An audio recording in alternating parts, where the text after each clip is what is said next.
최근 한반도를 둘러싼 군사적 긴장감이 높아지면서 핵추진 잠수함 도입 여론이 또다시 뜨겁게 달아오르고 있는데요. 핵잠수함 도입 논의가 수면 위로 올라온 것은 2017년 9월 한미 정상회담이었다고 합니다. 문재인 대통령과 도널드 트럼프 미국 대통령이 미국 뉴욕에서 만나서 한국 전략자산 도입 범위에 핵잠수함을 포함시킨 것으로 알려졌습니다. 문 대통령은 핵잠수함 도입을 대선 공약으로 내세울 만큼 전략자산 확보에 강한 의지를 피력해왔는데요. 핵잠수함을 원하는 국민과 군의 여론에 대해 화답을 한 것입니다. 이낙연 국무총리도 2017년 8월 공개적으로 핵잠수함 도입 문제를 검토할 때가 됐다고 밝혀 사업 추진에 힘을 실기도 했습니다. 정치권도 모처럼 한 목소리를 냈는데요. 지난해 10월 해군본부 국정감사에서 민홍철 더불어민주당 의원은 2030년을 목표로 하는 기동함대 창설을 언급하면서 핵추진 잠수함에 관심을 가져야 한다고 밝히기도 했고, 이주영 자유한국당 의원은 문 대통령과 송영무 전 국방부 장관도 강한 의지를 표명했다며 조속한 사업 추진을 촉구하기도 했습니다. 해군은 핵잠수함 개발을 위한 비공개 태스크포스를 추진하고 있는데요. 정부의 결단만 나오면 형상 제작이 가능할 것이라는 관측도 나오고 있습니다. 해군은 이미 지난해 4월 핵잠수함 도입과 관련한 연구를 마쳤으며 군사적으로 도입 필요성이 있다는 결론을 내린 것으로 알려지기도 했습니다. 군과 전문가들이 핵잠수함에 주목하는 이유가 무엇일까요? 장진호 한국국방연구원 군사발전연구센터 연구위원은 디젤 잠수함의 추적 기술 단점을 보완하기 위해서는 장시간 잠항이 가능한 핵잠수함이 필요하다고 설명을 했습니다. 디젤 잠수함은 축전지를 이용해 추진력을 얻는데, 축전지를 소진하면 수면 위로 떠올라 스노클을 통해 디젤 엔진을 작동해 충전해야 합니다. 스노클을 사용하면 적에게 탐지될 위험이 높아지고 충전을 위해 추적 임무를 중단해야 하는 상황이 발생합니다. 그리고 적잠수함을 후방에서 추적하려면 소나 기능을 최대로 높이기 위해 지그재그 운항이 필수적인데요. 적정 거리를 유지하려면 적잠수함의 1.5배 속도를 내야 한다고 합니다. 이때 디젤 잠수함은 최대 속력이 시속 28에서 37km인데 반해 최신 핵잠수함은 45에서 66km 정도로 속도를 낼 수 있어 교전이나 추적에 훨씬 효과적입니다. 최대 추진력을 얻으면 어뢰와 거의 비슷한 속도까지 낼 수 있어 회피 기동에도 용이하다고 하는데요. 아울러 디젤 잠수함에 비해 크기가 큰 핵잠수함은 미사일 발사관이나 어뢰간 수도 많아 공격 성능이 뛰어나다고 합니다. 물론 장점만 있는 것은 아닙니다. 많은 분들이 잘 모르는 의외의 복병이 소음인데요. 해군 사관학교 연구팀이 지난해 편인 원자력 추진 잠수함 최소 소요량 결정을 위한 임무 할당 최적화 모델 보고서에 따르면 핵잠수함의 소음은 120에서 130dB 수준으로 디젤 잠수함보다 10에서 30dB이 높다고 합니다. 실제로 지난해 1월 중국의 한 핵잠수함은 센카쿠 열도 해역에서 일본 해상자위대에 탐지가 되어 쫓기다가 결국 국기를 단 상태로 해상 위로 모습을 드러내야 하는 수모를 겪기도 했습니다. 그렇지만 고질적인 소음 문제도 기술로 극복할 수 있다고 하는데요. 2000년대 들어 미군이 건조한 최신 잠수함인 버지니아급 핵잠수함은 디젤 잠수함보다 소음이 적은 것으로 알려져 있기도 합니다. 버지니아급 핵잠수함은 배우 제라드 버틀러가 주연한 할리우드 영화 헌터 킬러에 실제 등장했던 잠수함이기도 합니다. 장 위원은 핵잠수함은 기술 진보를 통해 소음을 줄여나가고 있고 소음 측면에서 디젤 잠수함보다 우수한 핵잠수함도 개발된 상황이라며 과거에는 타당했을지 모르겠지만 앞으로는 설득력이 떨어질 것이라고 전하기도 했습니다. 우리의 방음 기술도 계속 발전하고 있는데요. 한국기계연구원은 지난해 12월 2018년 최우수 연구상 수상자로 김봉기 기계시스템안전연구본부 시스템 다이나믹스 연구실 책임연구원을 선정하기도 했습니다. 김 연구원은 순수 우리 기술로 잠수함 방음 기술을 개발했으며 2020년 취역하는 국내 첫 3,000톤급 중형 잠수함인 도산 안창호함에 적용해 시험 평가까지 마친 상태라고 했습니다. 이외에도 핵잠수함 크기가 너무 커서 수심이 얕은 서해엔 적합하지 않다는 비판 여론도 있는데요. 이에 대해 장 위원은 핵잠수함은 원자로 규모에 따라 2,500톤부터 16,500톤까지 다양하다며 기동성이 뛰어난 4,500톤급의 중형으로 예상한다면 대잠 작전에 미치는 영향은 크지 않을 것이라고 반박을 하기도 했습니다.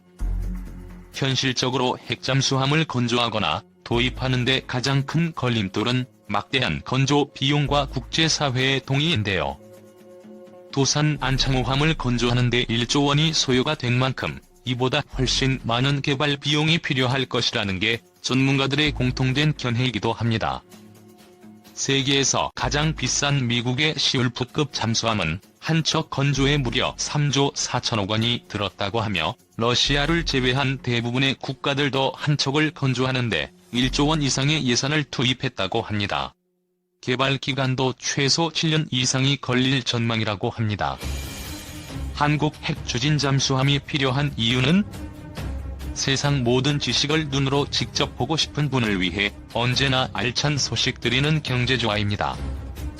오늘은 일본의 유력 경제지 JBPRESS가 17일에 한국 해군이 지난 10월 10일 핵잠수함 건조를 공식 인정한 것을 보도했었는데요. 한국의 해군이 장거리 순항 미사일과 탄도미사일을 탑재한 잠수함을 손에 넣으면 한국 해군 잠수함은 일본을 공격할 수 있는 능력을 손에 넣게 된다고 우려했습니다. 그런데 한국 핵추진 잠수함이 필요한 이유는 무엇 때문일까요?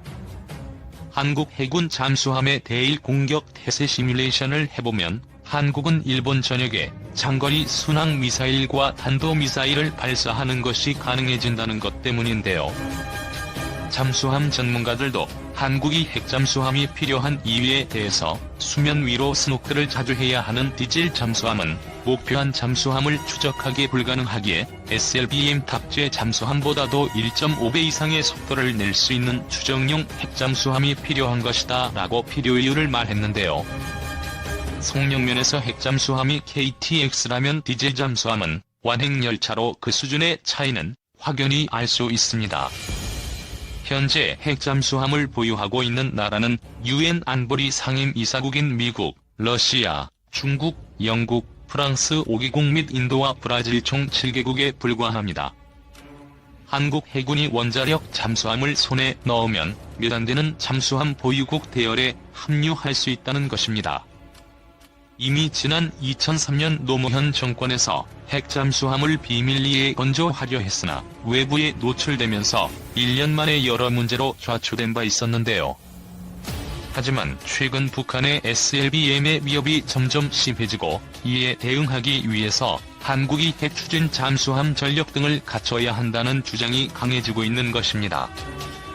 SLBM 잠수함 발사 탄도미사일.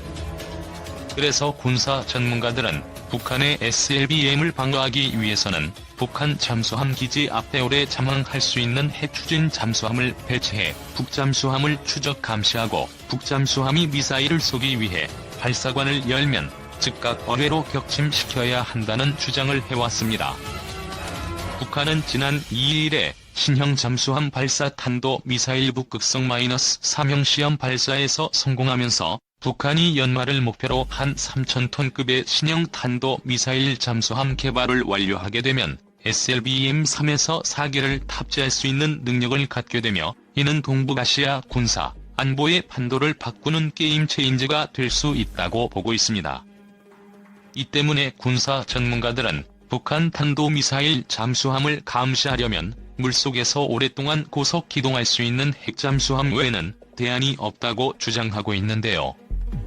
전문가들은 핵추진 잠수함을 3개만 가지고 있으면 북한 잠수함을 완벽히 감시할 수 있다고 말하고 있습니다. 해군의 자주 국방 네트워크 연구 용역 결과에 따르면 핵잠수함은 7년 안에 1조 3천억에서 1조 5천억 원 예산으로 국내에서도 개발이 가능하다고 합니다. 한국은 세계 5위권인 원자력 기술력이 있기 때문에 개발이 가능하다는 것입니다. 과거 한국이 핵잠수함을 개발하려 하였을 때 미국이 강력하게 반대했지만 최근 북한의 SLBM 미사일 개발로 인해서 미국도 한국의 군사 전력 강화의 의지를 인정하게 된 것입니다. 또한 미국은 북한의 위협에 한국의 미사일 탄두 중량과 미사일 사거리 제한을 풀어준 바 있습니다. 이 같은 환경적 요소들은 한국이 지금이야말로 핵잠수함을 가질 수 있는 적기라고 볼 수가 있습니다. 그리고 일본은 2019년 군사력 순위에서 2단계를 뛰어오르며 우리나라보다 앞선 6위를 기록하였는데요. 그것은 아베 정권이 일본이 군대를 가지고 전쟁을 할 수 있는 나라로 만들겠다며 헌법을 바꾸려 하고 있기 때문입니다. 또다시 군사 대국화를 꿈꾸는 것 같지만 한국이 자신들이 가지지 못한 핵추진 잠수함을 갖겠다고 하자 불안감을 표출하고 있는 것입니다.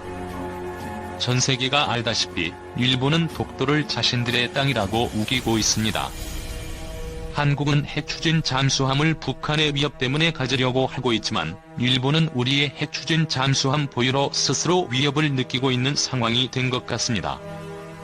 핵잠수함은 원자력을 동력으로 산소, 물, 연료 등의 공급 없이 장기간 수중 작전이 가능하기에 전략 자산으로 분류되는데요. 현재 정치적 결단만 내려진다면 핵잠을 2년 만에 건조할 수 있다는 게 전문가의 평가입니다. 그러나 북한도 핵잠수함으로 개발을 병행할 게 분명하기에 정부에서도 결단을 내려야 할 때가 온 것 같습니다.